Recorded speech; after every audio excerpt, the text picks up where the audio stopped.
যদি বিএনপি ইনশাআল্লাহ সরকার গঠন করে তাহলে বিএনপি শুধু এককভাবে দেশ পরিচালনা করবে না, বরং বিএনপি এই মাফিয়া হটানোর আন্দোলনে যারা যারা বিএনপির সাথে শরিক থাকবে সকলকে একসাথে নিয়ে সকলের পরামর্শক্রমে আমরা দেশকে পরিচালনা করব।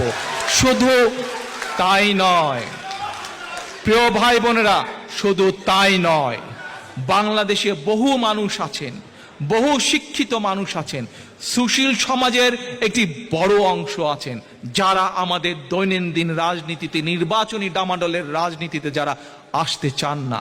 কিন্তু আমি মনে প্রাণে বিশ্বাস করি সেই মানুষগুলোর সেই মেধা আছে, যেই মেধাকে আমরা কাজে লাগালে দেশের উপকার হবে, দেশের মানুষের উপকার হবে।